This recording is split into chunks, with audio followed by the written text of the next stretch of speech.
Buenas tardes, señoras y señores. En nombre del Instituto Aeronaval y del Centro Naval queremos darles una cordial bienvenida, agradecerles la compañía en esta conferencia. En esta oportunidad nos complace presentar al señor capitán de navío, veterano de guerra de Malvinas, don Juan José Membrana, quien nació en la ciudad autónoma de Buenos Aires en 1953. Ingresó a la Armada en 1970 como parte de la promoción 102 de la Escuela Naval Militar y luego de su egreso como guardiamarina en el año 1973 realizó su curso de aviador naval en 1974. En la aviación naval adquirió la capacitación, exploración y guerra antisubmarina como piloto del avión Grumman Tracker Sierra II de la Escuadrilla Aeronaval Antisubmarina entre los años 1975 y 1979. Adquirió la capacitación oficial señalero de aterrizaje en portaaviones en la Marina de los Estados Unidos en 1977. En 1982 cumplió 11 misiones de combate durante la Guerra de Malvinas. En los años 1990, 91 y 92 ejerció el comando de esa escuadrilla aeronaval y en los años 1996, 97 y 98 lo hizo como comandante de la Escuadra Aeronaval número 2. En 1999 fue oficial de enlace de la Armada en el Comando de Operaciones Aéreas de la Fuerza Aérea Argentina. Entre el año 2000 y 2002 fue enlace de la Armada ante el Honorable Congreso de la Nación. En el año 2002 pidió su retiro voluntario de la Armada y desde ese mismo año forma parte del Grupo Aerolíneas Argentinas. Es licenciado en Sistemas Navales y posee una maestría en Administración de Organizaciones. Es instructor certificado por la OASI en Seguridad de la Aviación e instructor en CRM y Factores Humanos. Ha realizado cursos de esta especialidad y de seguridad operacional en la Fuerza Aérea Argentina, IATA e instituciones del quehacer aeronáutico, orientándose fundamentalmente a la gestión de la respuesta ante emergencias. En la actualidad, tiene a su cargo el equipo de respuesta a la emergencia del Grupo Empresario Aerolíneas Argentinas. Es autor de numerosos trabajos sobre historia de la aviación en la República Argentina, estando a cargo de la presidencia del Instituto Aeronaval y siendo miembro correspondiente del Instituto Nacional Newberiano, de la Academia Alberto Santos Dumont, Argentina, y de la Academia Jorge Chávez Darnell, Argentina. A continuación expondrá sobre creación de la Escuela de Aviación Naval. Señor capitán Membrana, un gusto como siempre tenerlo entre nosotros y lo escuchamos con atención. Muchísimas gracias. Buenas tardes, señoras y señores. Hoy vamos a hablar de la creación de la Escuela de Aviación de la Armada, la Escuela de Aviación Naval.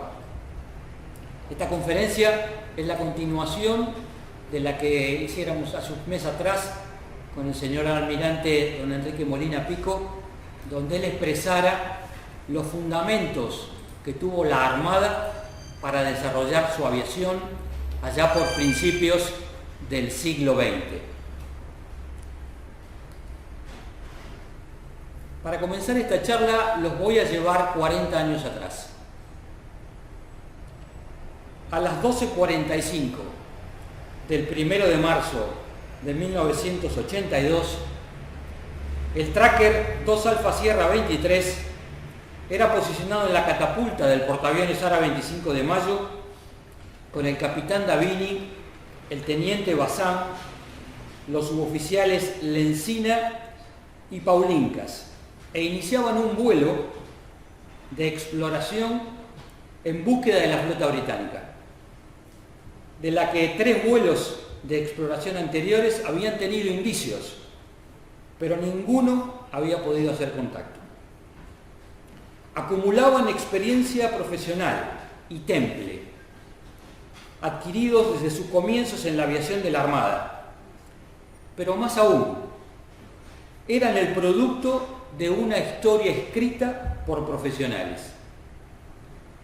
Historia que había iniciado en la época de los precursores, oficiales y suboficiales que a principios del siglo XX habían comenzado a volar con tela y madera. Sus aptitudes y sus virtudes individuales, que seguro poseían, no eran obra de la casualidad. Eran producto de una formación metódica, sistemática, basada en la educación, los procedimientos y la libertad de acción. Bien dijo Eddie Rickenbacker al finalizar la Primera Guerra Mundial como piloto de caza, que la aviación es una prueba que, dada la voluntad, tenemos la capacidad para lograr lo imposible. Y todo eso dio su fruto a las 15 horas y 13 minutos de ese 1 de mayo, cuando, utilizando su avión al máximo de sus posibilidades y plenamente consciente de los riesgos y opciones que tenían en sus manos, detectaron a la flota británica, sin que ella a su vez los hubiera detectado a ellos. Habían ganado así una ventaja táctica que bien pudo haberse convertido en un éxito estratégico. Pero como hoy sabemos, eso no fue así. Ese vuelo y todos los cumplidos durante la recuperación de nuestras Islas Malvinas fueron guiados por ese espíritu nacido el mismo día en que los hombres de la Armada aprendieron a volar. La formación definitiva había comenzado 61 años antes, con la creación de la Escuela de Aviación de la Armada en el puerto militar. ¿Cómo habíamos llegado a ese hecho tan vital e importante a principios del siglo XX? La actividad de vuelo orgánica comenzó a principios de 1915, al autorizar la Armada el empleo de aeronaves particulares desde los terrenos del Fuerte Barragán en Ensenada, casi como una manera de darle formalidad a esa instrucción de vuelo inicial, llevada adelante, en este caso, por el condestable de Marina, Joaquín Oitabén. Los vuelos de los suboficiales Oitabén y Penachi y del teniente Escola y teniente Moreno tuvieron comienzos precarios, al igual que su escuela, ya que a falta de edificios aptos tuvieron que utilizar como alojamientos dos viejos transportes de la reserva que estaban en la escuadrilla desafectada del Río Negro, el Inacayal y el Zahueque. Pero lamentablemente este embrión se detuvo abruptamente al fallecer el condestable Oitabén en un accidente de vuelo el 16 de octubre de ese mismo año. Sin embargo, la Armada, en una clara visión hacia el futuro, decide dar los primeros pasos orgánicos y definitivos a través del decreto presidencial del 11 de febrero de 1916, mediante el cual el Gobierno Nacional crea formalmente el Parque y Escuela de Aeroestación y Aviación de la Armada en Fuerte Barragán, con este hombre, el teniente Melchor Escola, como su director, que estaba de regreso de su comisión en Europa.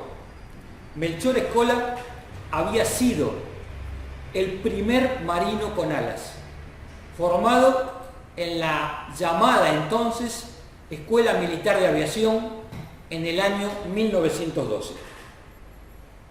Es el propio Escola quien, luego de una visita a los centros de aviación y fábricas de aeronave en los Estados Unidos, dicta su primera conferencia en el Centro Naval, en esta casa, Esa etapa fundacional dura 5 años fecundos, para terminar afianzándose con la actividad de instrucción y adiestramiento en vuelo llevada a cabo por las aeronaves de la Misión Aeronáutica Italiana. Esa misión que había llegado a principios del año 1919 y se había instalado en San Fernando, en Punta Chica, lugar desde donde se hicieron los primeros vuelos por estos pilotos militares italianos y a los cuales se sumaron los 3 aviadores navales llegados del continente europeo que se habían formado en los Estados Unidos: el teniente de fragata Fitzsimon y los alférez Pouchan y Sarr. Un segundo grupo de oficiales termina haciendo que estos precursores formen el núcleo fundacional a partir del cual la aviación de la Armada crece. Y es este grupo, liderado por Marco Sarr, quien concurre otra vez a Pensacola en 1920 para titularse ahora como instructores de vuelo. Toda esta etapa de precursores fructifica en el decreto del 29 de octubre de 1921, por el cual se decide la creación de la Escuela de Aviación Naval, destinada a preparar al personal necesario para el servicio aeronáutico naval y utilizar el arma aérea en la Marina de Guerra. Este decreto es firmado por el presidente Irigoyen y por el entonces ministro de Marina, almirante Zulueta. Complementariamente, el mismo ministro de Marina establece que la Escuela de Aviación Naval funcionará en el arsenal del puerto militar, que era como se conocía en ese momento a Puerto Belgrano. Se fijaba el número de pilotos aviadores en 25 y el número de aviadores y mecánicos aprendices en 15, que pertenecerán al primero y segundo curso de esa escuela. Se deberán instalar en el guardacostas Almirante Brown, a falta de instalaciones en tierra, y esos cursos darán inicio el 1 de marzo del año siguiente, el 1 de marzo de 1922. La asignación del viejo guardacosta Almirante Brown hace que se constituya en lugar de alojamiento, lugar de clases y hasta de almacenamiento de motores y repuestos. Este viejo acorazado, botado en 1880, quedó fondeado en las proximidades de los terrenos asignados a la construcción de la nueva base aeronaval de Puerto Belgrano, dentro de las instalaciones del puerto militar. Rápidamente se constituyó el nuevo instituto bajo la dirección del capitán de fragata don José Gregores, quien también desempeñaría el título de comandante del acorazado Almirante Brown, integrándose en la plana mayor con los oficiales que habían realizado hasta ese momento cursos de aviación: el teniente Fitzsimon, el teniente Sarr, el teniente Sani, Padula, Leporache, Brown, Capus, Sidotti, Pantolini y Brown, complementados por el ingeniero maquinista Agustín Porcio, el cirujano de primera Ramón Goya y el contador de segunda Agustín Salas, constituyéndose así la primera plana mayor de la Escuela de Aviación de la Armada. Esas clases se iniciaron, como decía recientemente, el 20 de abril de 1922. Y los alumnos egresados de ese primer curso fueron el alférez Bertucci, Masón Lugones, Velo, Rodríguez Ocón, Gregores, Bonet, Del Rivero, Cadaval, Nelson Page y los suboficiales Fielberg, Fraga, Galván y Verona, los primeros egresados de la escuela. El material de vuelo estaba constituido por aviones que tenían la doble función, aviones que podían utilizar ruedas y flotadores. Estos eran los Avro 552 adquiridos en Gran Bretaña, que tenían la misma estructura y fuselaje de los Avro 504 que se utilizaban en la Escuela Militar de Aviación en Palomar. La diferencia fundamental era un motor un poco más potente para permitir el despegue desde el agua con tranquilidad. A eso se agregaron los aviones Curtiss HS-2L y Curtiss F-5L, a los que luego se agregarían también los Curtiss Yen. El primer vuelo efectivo realizado fue en un Avro, el 16 de abril de 1922, por los alférez Brown y Sani. Sani, a la sazón, hermano de Pedro Sani, aviador de gran prestigio en el ejército, que terminara constituyéndose en uno de los héroes máximos de la aviación argentina de la década del 20. En ese primer año se volaron 816 horas en un total de 1.896 vuelos.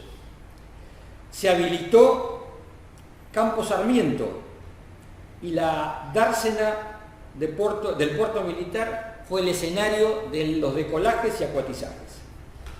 El guardacostas Almirante Brown, al final de su vida útil, fue retirado del servicio de la Escuela de Aviación, siendo reemplazado por el crucero liviano 9 de julio, el 5 de diciembre de ese año 1922. Este buque será donde la escuela funcionará hasta que sus instalaciones estén listas a principios de 1925, 3 años adelante. El 13 de enero de 1923, la Armada determina que los servicios prestados en la Escuela de Aviación Naval deberán ser considerados como embarco y computarse como tal en la foja de servicio de todos los oficiales que en ella prestan servicio.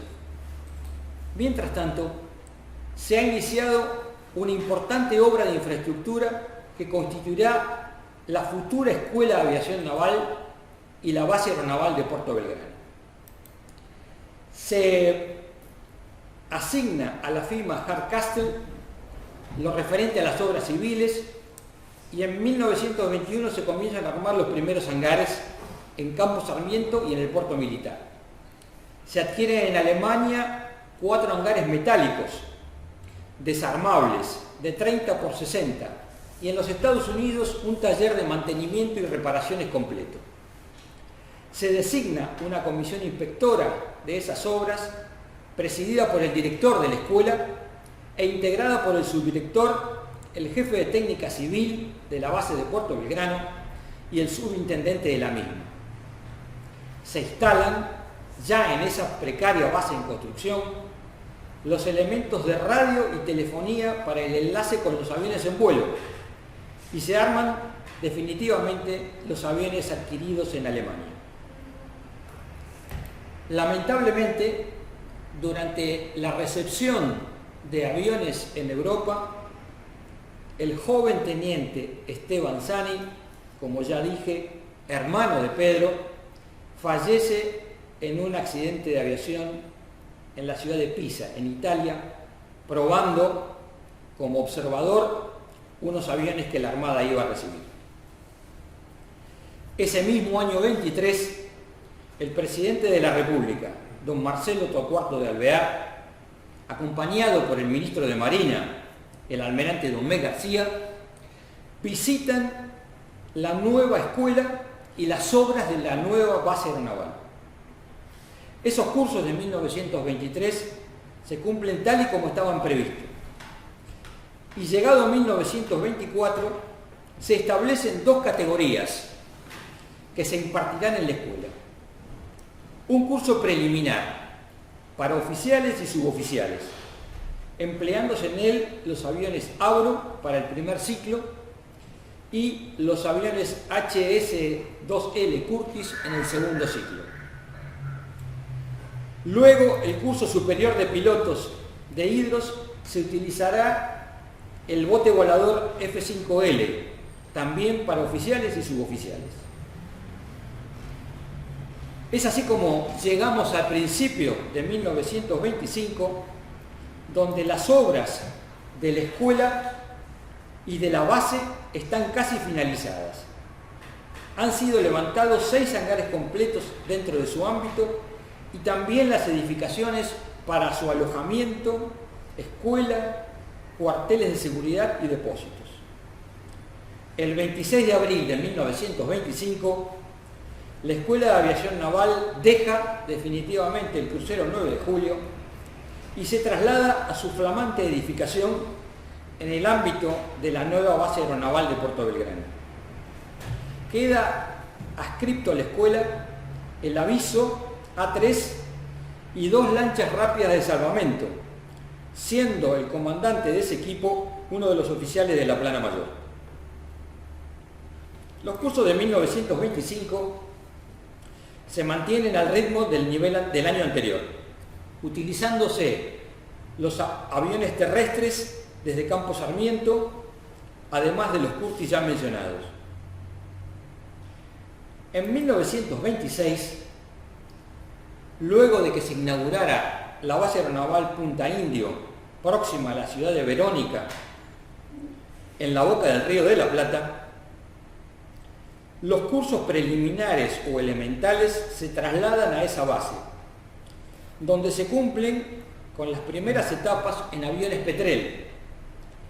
Por reconocerse que era difícil llevar adelante esa etapa preliminar, dada la meteorología siempre dura de la ría de Puerto Belgrano, y luego de ocurrir una serie de accidentes que las juntas de investigaciones atribuyeron a esos factores meteorológicos. Es así entonces que los alumnos realizan su curso preliminar o elemental de vuelo en Punta Indio y a los 6 meses pasan a Puerto Belgrano a volar los hidroaviones, siempre dentro del esquema de ese curso básico inicial. El curso superior, el que los terminará definiendo como aviadores navales, se continúa dictando solo en el puerto militar.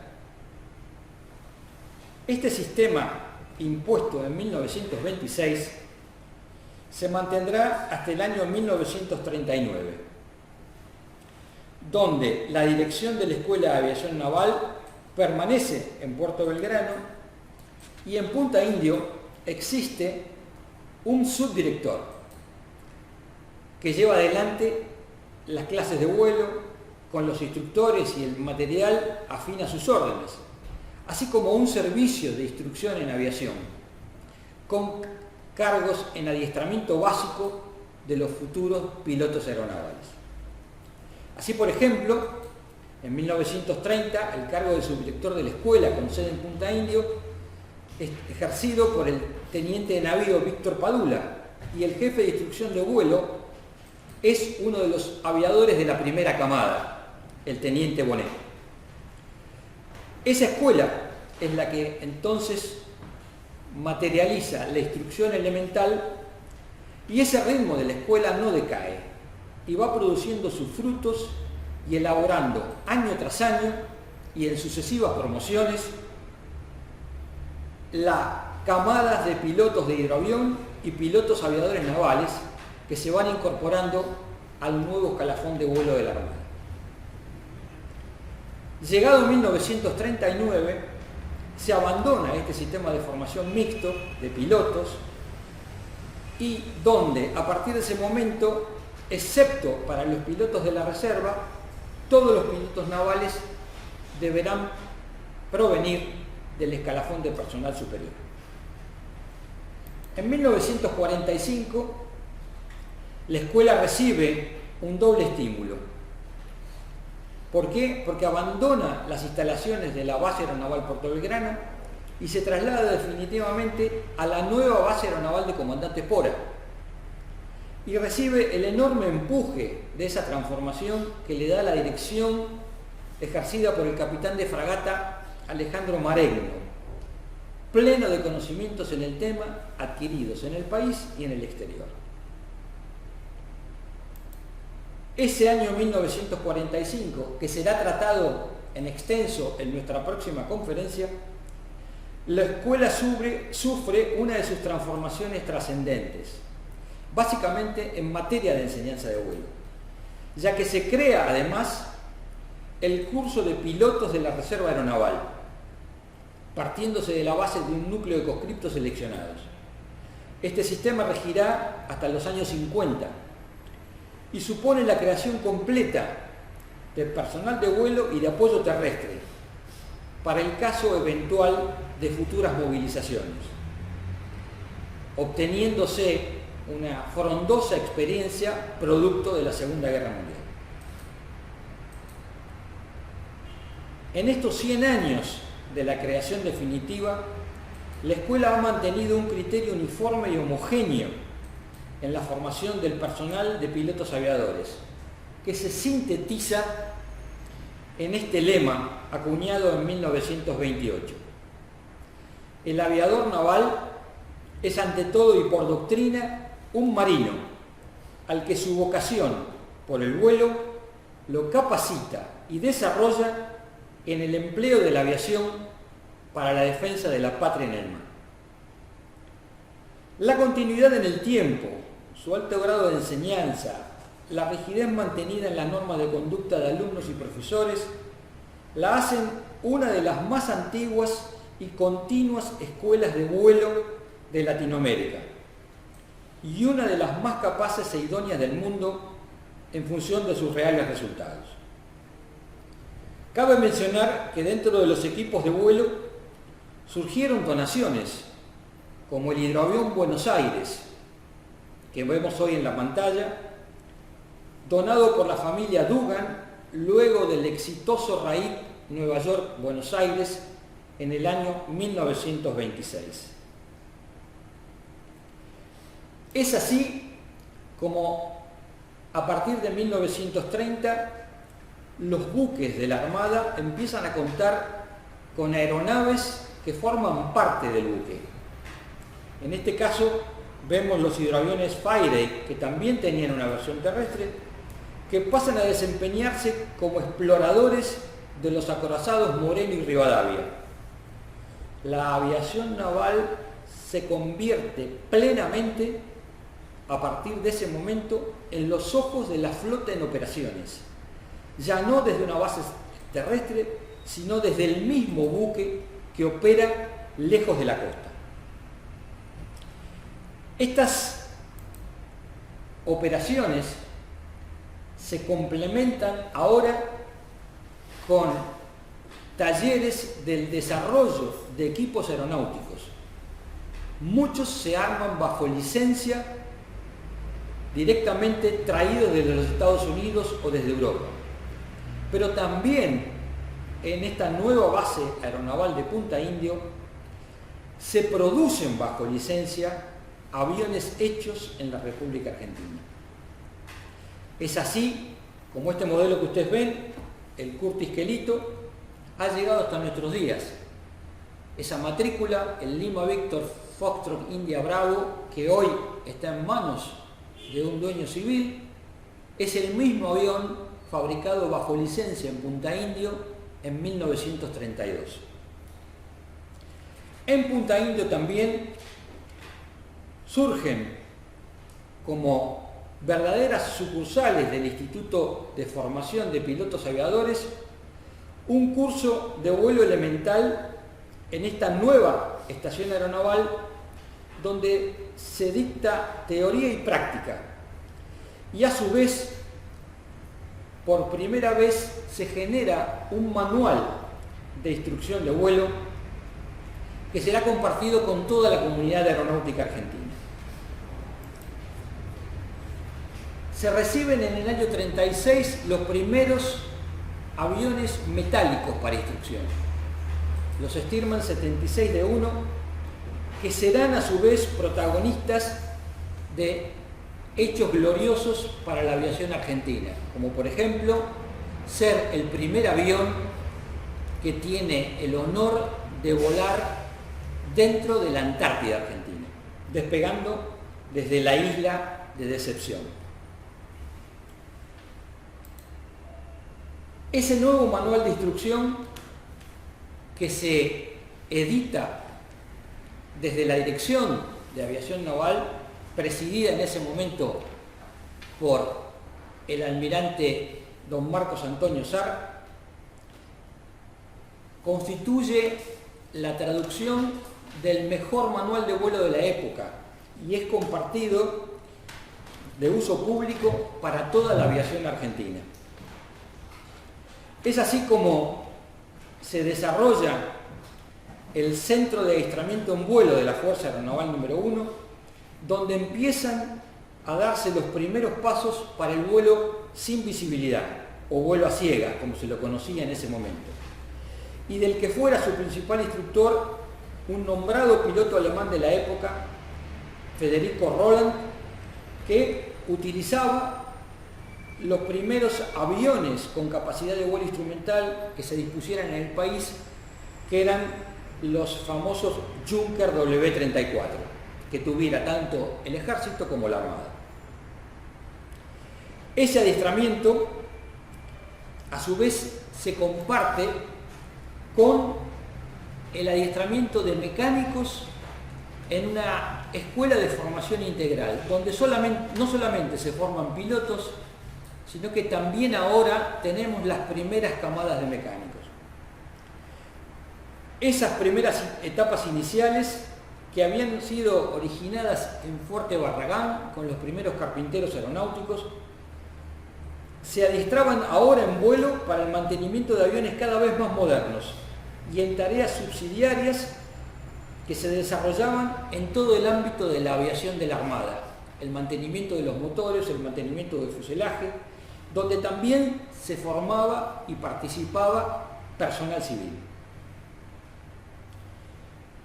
Durante los primeros 23 años de existencia, que es esta etapa que estamos narrando hoy, entre 1921 y 1944, la Escuela de Aviación Naval había formado 161 pilotos aviadores navales en 19 cursos consecutivos. Había formado 55 suboficiales pilotos de hidroaviones en 8 cursos hasta que se dejaron de dictar en 1939.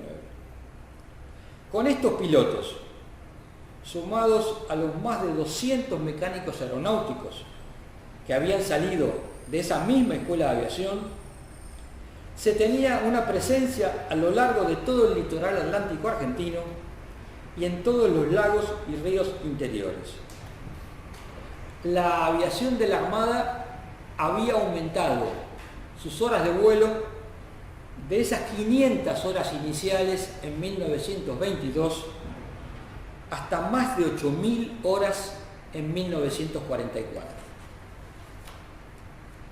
Con toda esa experiencia acumulada, había logrado el relevamiento fotográfico del litoral patagónico, la isla de los Estados y los ríos Bermejo y Negro.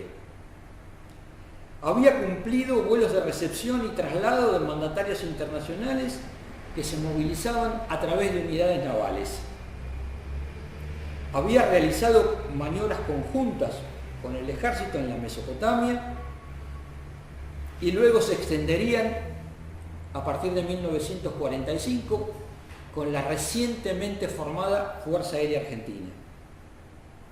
Había incorporado aviones de exploración en los acorazados y los cruceros. Había abierto bases y rutas aéreas a lo largo de toda la costa hasta llegar a Ushuaia. Había auxiliado con aeronaves y equipos de la Sanidad Argentina a las víctimas del territorio de Chillán, en Chile, en febrero de 1939.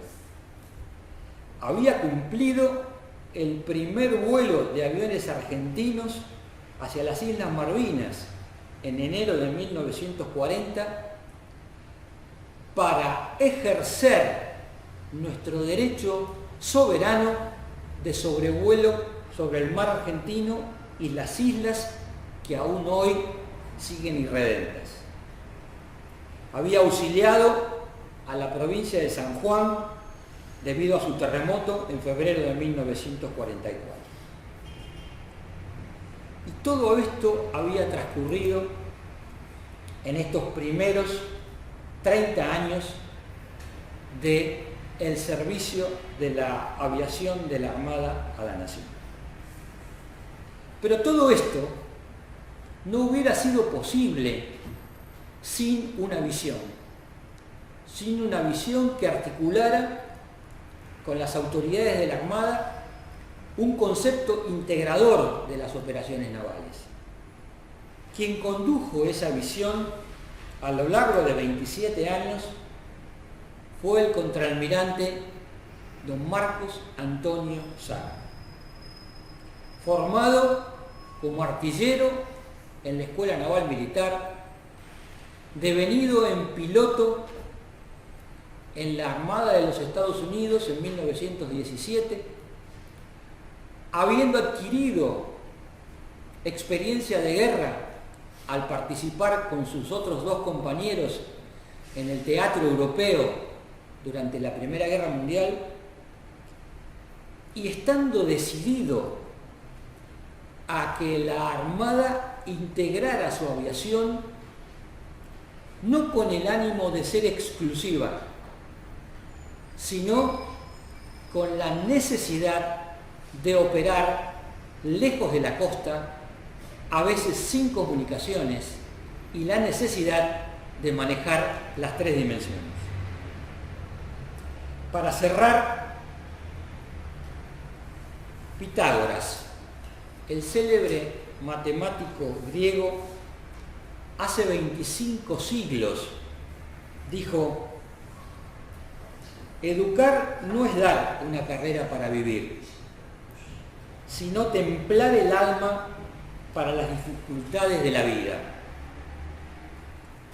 La Escuela de Aviación Naval inició hace 100 años la fragua donde los marinos con alas adquieren el temple necesario para, desde un minúsculo punto en la inmensidad del mar o en una costa amiga, salir a cumplir una misión y regresar, buscando ese diminuto punto que se mece frágilmente en las olas, sabiendo que no hay y nunca habrá otro lugar a donde regresar.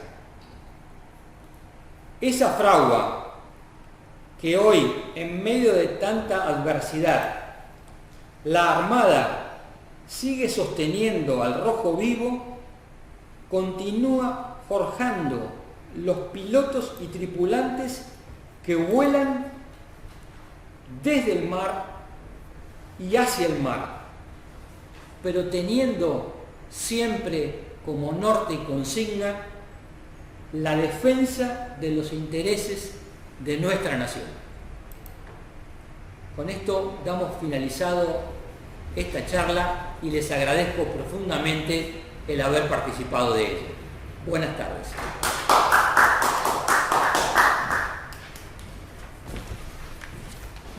Bueno, estimado señor capitán de navío Membrana, le agradezco mucho en nombre del Centro Naval por su clara y completa exposición sobre la creación de la Escuela de Aviación Naval y su historia hasta el año 1944, donde describió con notable precisión todos los hechos históricos más destacados y los hitos a lo largo de todos esos años. En el nombre del Centro Naval le quiero hacer entrega como comprobante de esta presentación, de este certificado como expositor sobre la historia de la Escuela de Aviación Naval. Así que muchas gracias. Muchas gracias, señor almirante. Muy amable. Lo voy a atesorar. Muchas gracias. Y muchas gracias a todos los que se hicieron presentes en esta conferencia. Les agradezco en nombre del Centro Naval y espero, si Dios quiere, volver a verlos los primeros días de septiembre. Muchas gracias. Muchas gracias. Hasta luego.